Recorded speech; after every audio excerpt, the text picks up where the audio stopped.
যেদিন ডেট থাকে ফ্রেন্ডদের সাথে আড্ডা দিব ওই দিনটা অনেক স্পেশাল হয় আর ওই দিনটার মুহূর্তটা একদম তাড়াতাড়ি কেটে যায় আনন্দ আড্ডায় আর হাসি খুশিতে।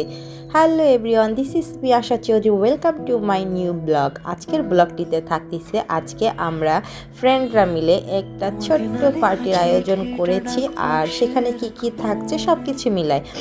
আজকে সকালে ঘুম থেকে উঠেই দেখতেছি সূর্য উঠে গেছে, তাই একটু বেলকনিতে গিয়ে দেখলাম গাছগুলোকে আর রোদও উঠছে, কেননা মাত্র ফেব্রুয়ারি মাস, তাতে যে রোদের তাপ এখন।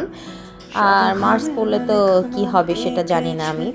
যাই হোক, এখানে একটু গাছগুলোকে দেখতেছিলাম, তারপর মগ ভর্তি করে চা নিয়ে বসে পড়লাম, কেননা সকালে চা না খেলে আমার দিনটা শুরু করা সম্ভব হয়ে যায়। আর সকালে যদি চা খেতে না পারি তো স্কুলে গিয়ে চায়ের জন্য পাগল হয়ে যায়। যাই হোক, এখানে আমি সকাল সকাল রান্নাটা শেষ করে নিলাম, যেহেতু আস্তে আস্তে দুপুর হয় আর দুপুরে এসে রান্না করার এনার্জি কোলায় না, তাই সকালবেলা আমি রান্নাটা করে যাই দুপুরের জন্য। আর আজকে আমি এখানে রান্না করতেছি খাসির মাংস, এমনিতেই ঝোল ঝোল ভুনার মতো করব, আর সাথে গরম গরম ভাত। আর আমি ভাতটা রাইস কুকারে বসাই দিয়েছি আর এই দিকে আমি হাতে মেখে মাংসটা চুলায় বসাই দিলাম। তারপর আমার মেয়ে একটা খাতার কাজ করেনি, সেই জন্য ওকে বললাম যে তুমি তাড়াতাড়ি খাতার লেখাটা শেষ করো। সে ইচ্ছা মতো লিখতেছে, তার কোনো পড়াশোনা নিয়ে অজুহাত নেই, যখনই বলি তখনই মাশাআল্লাহ সে সুন্দরভাবে পড়তে বসে। যাই হোক, ওকে বললাম তাড়াতাড়ি লেখাটা শেষ করো, রেডি হতে হবে। তারপর ওকে রেডি করার পর এই দিকে আমি রেডি হয়ে গেলাম, কারণ আজকে যেহেতু আমাদের থিম ছিল সবাই লাল ড্রেস পরে আসবো, তাই আজকে আমি লাল ড্রেস একটা পরেছি।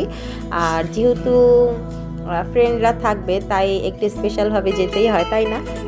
তারপর মেয়েকে স্কুলের ভিতরে দেওয়ার পর আমরা সবাই মিলে ঠিক করলাম আমরা ঠিক গার্লস হোস্টেলের পাশে আমরা একটু বসে আড্ডা দেব। তাই তো আমরা এখানে এসে সবগুলো জিনিস গোছায় একদম সুন্দর করে সাজায়, এখানে আমরা সবাই মিলে গল্প করতেছি আর খাচ্ছি, কেননা আমাদের গল্প আর ফুরায় না, যেদিন একসাথে সবাই থাকি সেদিন গল্প আর গল্প। তারপর আমার চোখ পড়লো সুন্দর একটা হলুদ কালারের জবা, আর এই জবার কালেকশনটা আমার ছাদে নেই, আমি তো দেখে একদম ফিদা হয়ে গেছি।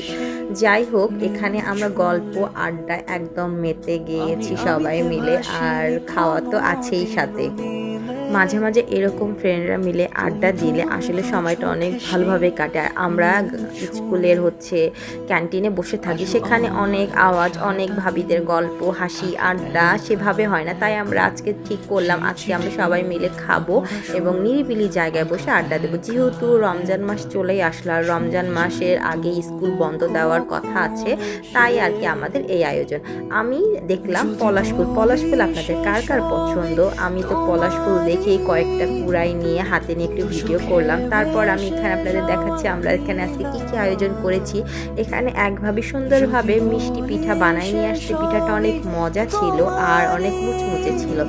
আর এখানে আমরা রেখেছি চিপস, পেয়ারা, পিৎজা, পেটিস, সব কিছু আমরা ক্যান্টিন থেকে গরম গরম পেয়েছি, তাই ক্যান্টিন থেকে নিয়ে আসছি। আমাদের ক্যান্টিনে সব টাইপের খাবার সকালে গরম গরম পাওয়া যায়, যেহেতু বাচ্চারা একটু পর টিফিন দিবে, বাচ্চারা খাবে, তাই এখানে সব কিছু হেলদি খাবার পাওয়া যায়।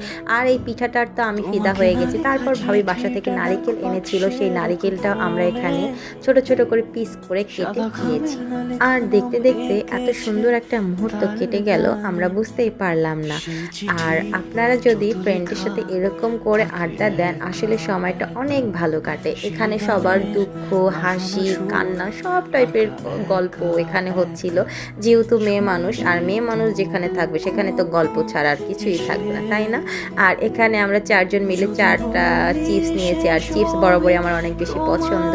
তো এই হচ্ছে আজকের আমাদের ব্লগটি। তো আমার ব্লগটি যদি আপনাদের ভালো লেগে থাকে অবশ্যই লাইক, কমেন্ট, শেয়ার এবং সাবস্ক্রাইব করে দিবেন। সো আজকে এই পর্যন্ত, সবাই ভালো থাকবেন, সুস্থ থাকবেন, আল্লাহ হাফেজ।